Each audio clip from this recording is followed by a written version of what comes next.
We have an addiction crisis in America when it comes to food, and that's very profitable. I was a consultant for Big Food. There was a very clear objective. They want to make cheap, addictive food. Almost every single chronic condition that is shortening and torturing American life is tied to food. This is obviously a disaster for American health, but for the food companies, it's very profitable. Ultra-processed food is now 70% of our diet. Like, the food is literally weaponized with sugar, seed oils, highly processed grains. It's happening in the food industry. It's not a free market, it's a rigged market. Working for the food industry, I helped pay off regulators, pay off the media itself to run stories about how ultra-processed food is healthy, paid off lawmakers, paid off researchers. Coca-Cola pays the American Academy of Pediatrics, the American Diabetes Association, the American Cancer Society.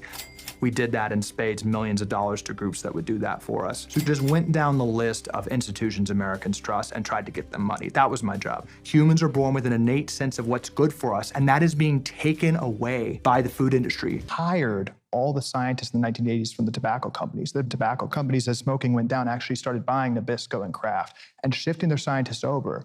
The key thing that the food companies know is that ultra-processed food, which is now up to 70% of our diet, is a science experiment. They're hijacking our evolutionary biology, and they're making the food addictive.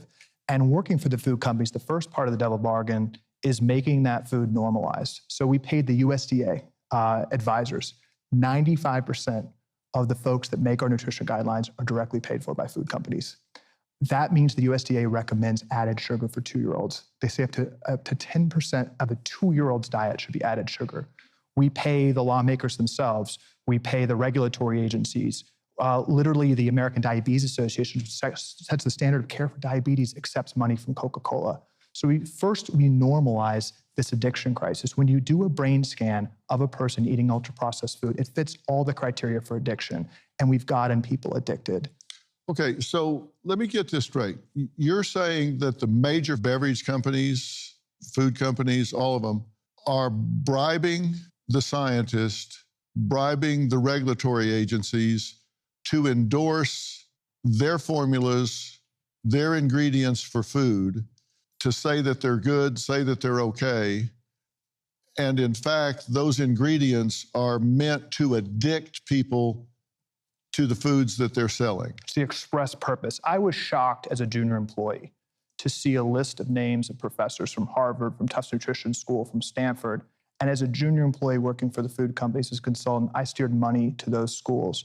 The food industry funds nutrition research in this country 11 times more than the NIH. You are loath to find a nutrition researcher who's not directly paid with a direct consulting agreements bribes, and their research is predominantly funded by the food industry. I can tell you from working for this industry that that's not out of a philanthropic goodwill for unbiased research. The food industry is spending hundreds of millions of dollars on nutrition research to enhance their bottom line. It's to normalize these addictive foods.